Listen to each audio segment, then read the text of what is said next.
Pas vendeuse alors. Oui, oui. Allez-y, Franck Badoué, ça.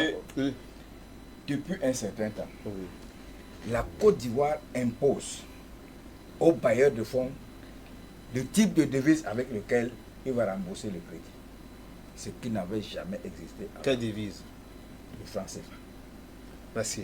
Allez-y, je vous en prie. Bon, c'est l'intervention du grand frère Paul Ken est un peu... Ça me surprend un peu, je vais quand même faire une petite recherche là-dessus.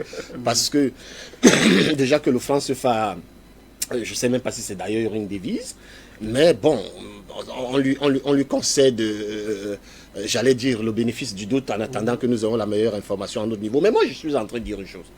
Il faudrait que nous comprenions que ce n'est pas l'étranger qui viendra faire la construction politique ou alors géostratégique de nos pays africains.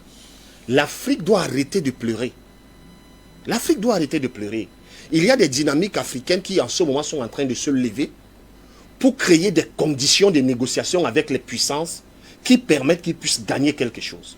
Ça va peut-être être dans un départ, ça va évoluer peut-être à pas de torture, permettez-moi l'expression, mais à partir du moment où il y a cette volonté manifeste qui fait que quand vous arrivez, vous dites, ok, d'accord, moi je n'arrive pas à transformer du pétrole chez moi, vous transformez. Je vous invite donc à venir transformer ce pétrole, ou bien je vous envoie mes barils, vous les transformez, vous me les ramenez, mais dans ces barils-là, ça ne se passe plus comme ça se passait avant, voilà les quotas, et voilà. Ils ont besoin de ces pétroles, ils ont besoin de ces marchés. Donc le tout n'est pas que nous ayons tout de suite de quoi vendre. Le tout, c'est que nous puissions recenser nos forces et sur la base de ces forces, nous puissions avoir de la vision dans l'avenir pour les générations qui viennent, faire des meilleures négociations et développer les petites et moyennes industries pour que, au terme, nous puissions être compétitifs. Parce qu'au moment où nous parlons, la Chine nous dame le pion à tous les niveaux. C'est un géant. C'est un géant et quelqu'un l'a dit sur le plateau tout à l'heure, vous vous rendez compte, vous allez en Chine, vous achetez les babouches pour venir vendre à la douche. Le même Chinois vend avec vous. 2 temps, 3 mouvements, vous devenez ce qu'ils appellent la guicheur. C'est-à-dire vous devenez celui qui vend dans la boutique du Chinois. C'est-à-dire que vous voyez que mais le billet d'avion que je paye pour aller en Chine, la douane que je fais, autant mieux je prends chez lui, je propose dehors. Et qu'est-ce qui se passe? Conséquence, vous n'avez plus votre personnel parce que vous devenez l'employé du Chinois. Deuxièmement, votre économie baisse, c'est-à-dire vos moyens baissent et ça crée donc un problème de circulation financière même dans la société. La faute à l'Afrique et aux intelligences africaines qui continuent à être complaisants devant les politiques de négociation avec ces leaders du monde parce que eux, ils ne se font pas des cadeaux. Je vous rappelle que Donald Trump et Vladimir Poutine ont l'impression de bien s'entendre.